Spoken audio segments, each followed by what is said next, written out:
And you, David, you get to play the guy like saves the world, saves the virgin. What's that like? Well, I love saving virgins. Who Whenever I doesn't, get a chance. No, it was amazing just reading the script and being able to sort of work with such amazing talent, Asiel and Lily Cole and Gore, and like just really amazing people. And he just creates this world that it's bleak. I mean, there was a bleak element to it, like loneliness, and it made me go on a survivalist thing and just like starving for like 2 days, no food, and just out there for 5 days, and just got into a mind space of like, if it were the end of the world, and if you were like, then kind of a little more animal than man. So it was fun to like be able to go into that. We literally were so dirty and like, there's something. We really started living it. We're like, Urgh. That's pretty cool. Was there a particular day that you remembered you had like the most fun on? Like, I mean, it was a tough shoot, but there's the climactic scene of just like kind of where it all comes together, and just knowing what I haven't seen the film yet, so the way he'd written it, like how it's like this epiphany of images and like, I don't know, the beginning of life and like all this stuff coming together. There was just something about, and we shot it right toward the end of the film, so it felt a lot like we'd all gone through this journey together, and we're here. I think we had to come back and reshoot one of those scenes or something. Oh yeah. I remember we did go back and we shot something. That's right, because we broke for like a week or something. Yeah. I forgot about that. Yeah. So it was like the end of it. It was like the end of this journey, and it was just like a super intense scene, and it all came together, and it was pretty magical. There were magic moments, and whenever that happens on a set, you're like, oh. You hear that song, "This Magic Moment." How did you become like a part of this big deal? Like, would you already have him in mind, or did you? Well, we met basically, and I mean, he can tell, but like we just had a very, again, like not to overuse the word, but magical meeting, and I think that we just got along like immediately, and so I think but you can tell him about it or whatever. No, yeah, we had this really cool meeting in Venice, and it was right down the street from this food bank I worked at, and there was all these people started coming by that I knew, and it was just like there's like everybody, like random homeless guy would walk up, like, "Hey, what's up, man?" Like, hey. It was like really amazing. There was like literally like 25 people in like 2 minutes. It was so interesting. But it was super weird. Like, I hadn't seen this one guy in 20 years, this other guy in 10, and just like, and then reading the script, I was really I was floored by it, and seeing his first film. So I was really excited at just meeting him and the opportunity to perhaps work with him. That's pretty cool. And I have to bring this up. Since on the site we cover wrestling and everything, and you are a former WCW champion. Yeah. Do you still follow wrestling? Do you still follow all that? I do once in a while. Once in a while when you can? Once in a while, but no, I'm not very good at following it. Did you? Your finishing move was a spear, right? No, my finishing move was that I'd get beat up, and that somebody would come and beat that person up, and then they'd roll me on top. DDP, right? Yeah. Usually Page or Canyon, or but they'd come and beat them up, and then roll me on top of them. That was my finishing move, like dead and going. Boop. Were you always a big fan of the? I was as a kid. I was super like a huge fan of it. Okay, I had to ask. I tried to pitch myself for El Rey, the new one. The El Rey, the Lucha stuff. Yeah. I want to be. Oh, I guess I shouldn't say. But I don't think. Oh, you should. Do it. You think you'd want to do that again? Well, I wanted to be a masked manager.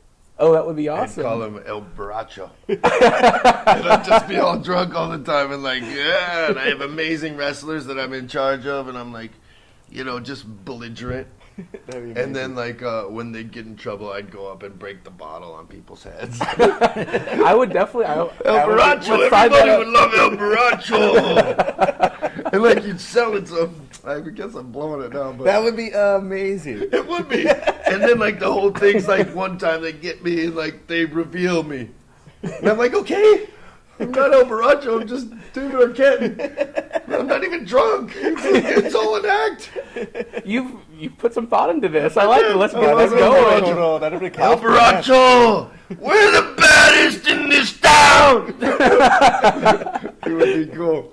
We could make a movie about that. Yeah, that's amazing. Oh, El Borracho would be a good. I mean, That's a great idea.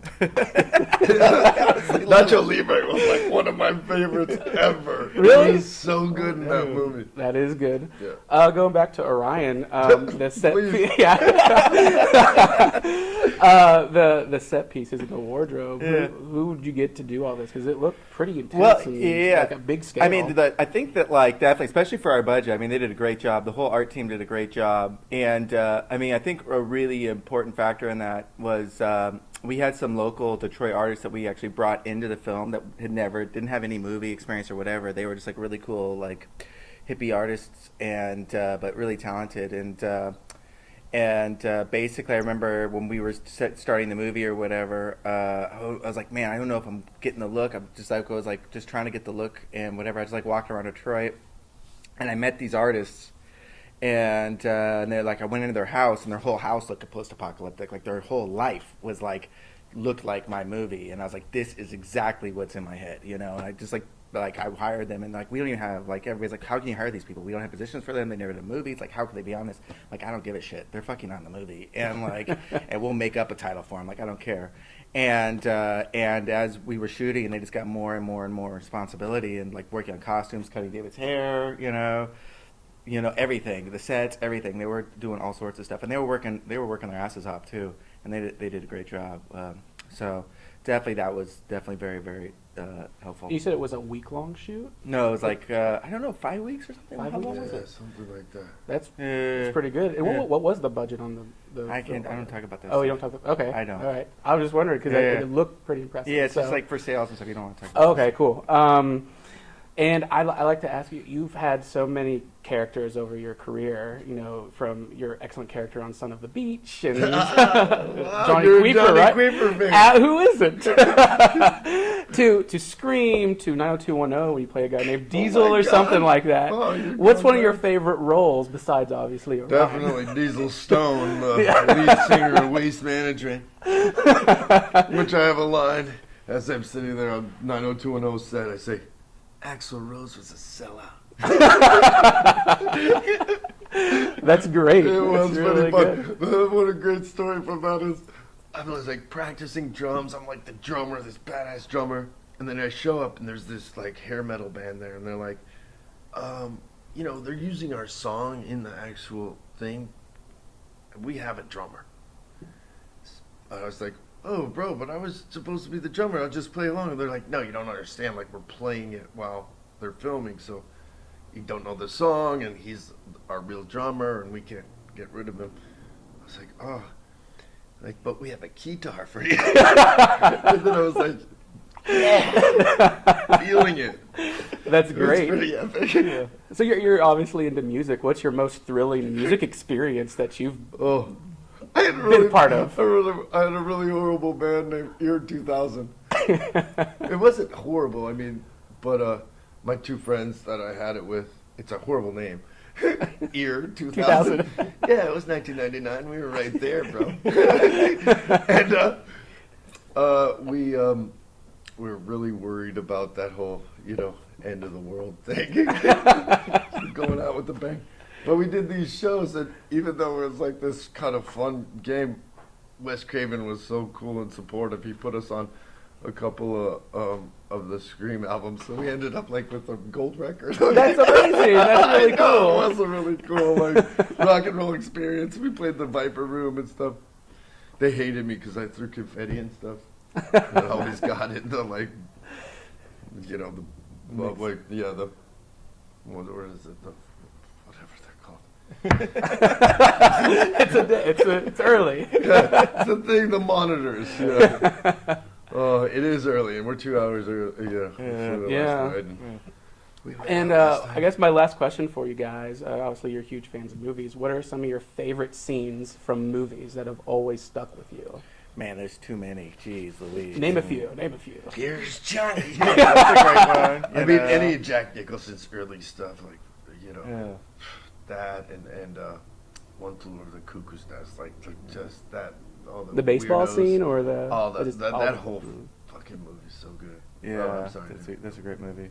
Yeah, gosh, just like off the top of my head, there's so many, like Apocalypse Now, the helicopters, like doing the village, 2001, you know, end of 2001. I mean, gosh, there's so many going, you know, great, like Buster Keaton, the cameraman, great stuff, like great, I don't know, so much, you know. All right. Well, I thank you so much for taking the time. Hey, thank you. Nice to meet you. Nice to meet you too, and happy early Passover. Hey, shalom. Shalom.